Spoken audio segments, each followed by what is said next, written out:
Today, I heard someone refer to themselves as unemployable, and this is not the first time I've heard it so far this year.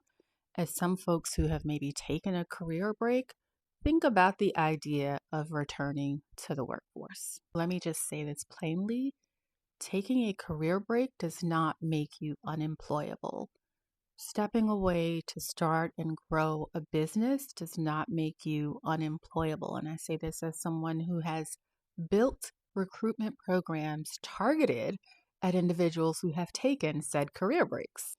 So today I want to talk specifically to the person who has stepped away, built something of their own, and is kind of thinking through what coming back would look like. Let's talk.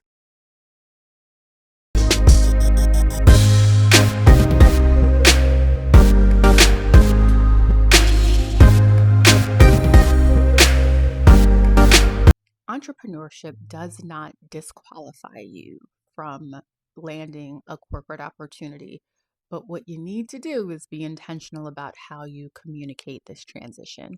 So, generally speaking, right? And I say this as someone who's been in the recruitment and HR space for over 15 years.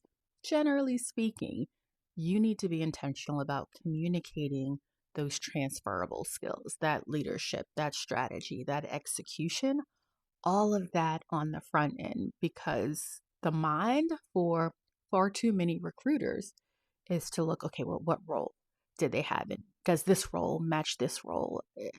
It's unfortunate, but I think it is the case based on my years of experience.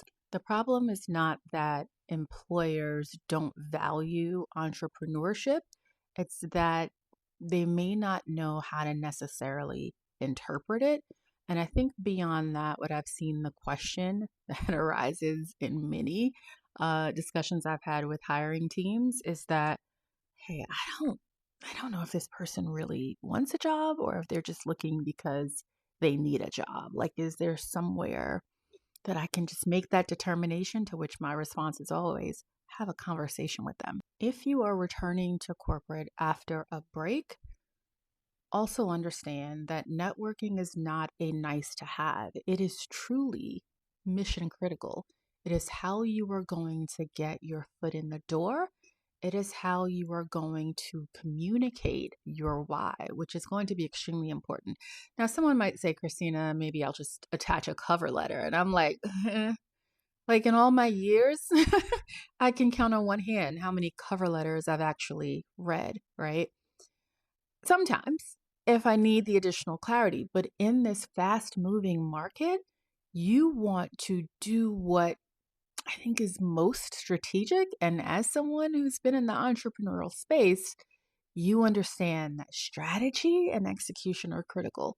So having the conversations with your network, if I can talk, around what you are looking for, why you are looking for it.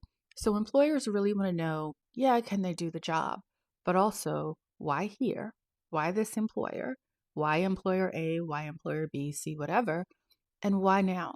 Why is it that you are looking to return to this type of space, not as much freedom, right now? I would caution you against just applying and crossing your fingers. Even if you have the most amazing cover letter, cold applying is probably not going to be in your best interest. And let's hold hands when I say this next thing.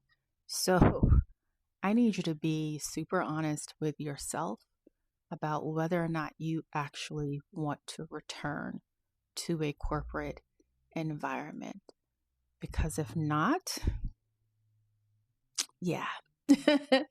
Is it that you miss the work? Is it that you miss the environment? Is it that you miss the colleagues? Is it that you no longer have a desire to make all the decisions in the organization? Is it that you no longer have a desire to carry all of the risk in an organization? Like, do you really want to go back? And be honest with yourself about why, because it will position you to not only communicate that on your resume, but also during the networking conversations, which I just said you absolutely need. They are not optional. And so, corporate for many comes with structure.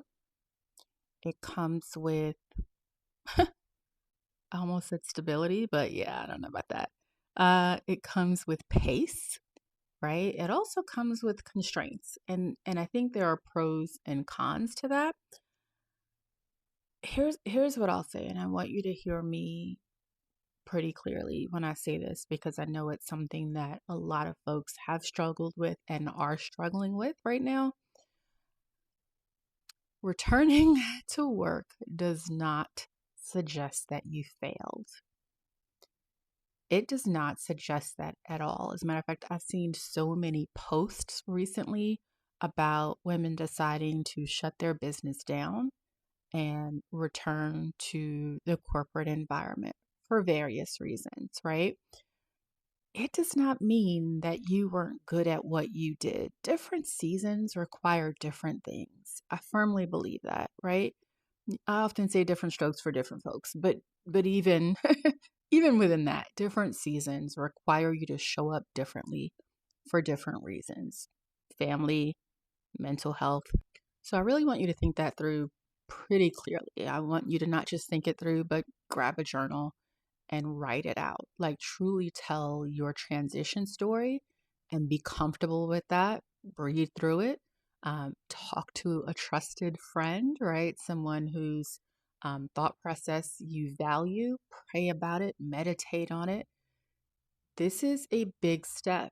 And I want you to be confident in your why. And I want you to ensure that that confidence translates into how you communicate, not just with your network, but as you move through the interview process.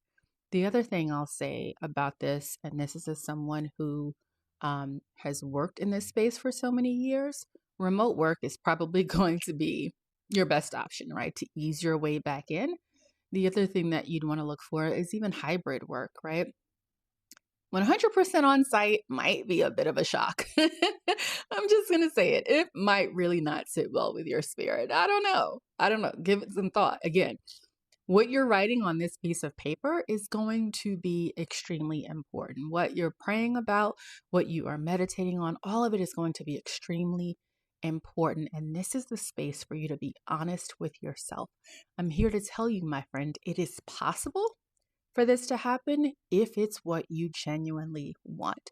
If a return like this is on your mind and I am speaking to you or to someone that you know, I want you to go ahead and put some time on my calendar, head to the profile. This is the type of conversation we'll have during a clarity session, right? We'll get into the nitty gritty and I'm peeling back layers, holding hands and peeling back layers at the same time. I want you to be crystal clear. I want you to have the language needed to communicate. I want you to have the action plan.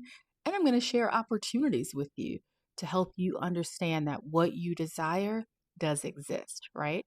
So if you liked this video, if it resonates with you, go ahead, hit that like button. If you want to make sure this message lands with a friend, a former colleague, whatever it is, go ahead and hit that share button. Also, if you're watching this on YouTube, please subscribe. That would mean the world to me. If you're on other platforms, go ahead and hit that follow button. I hope you are having a fantastic day, and I look forward to seeing you soon.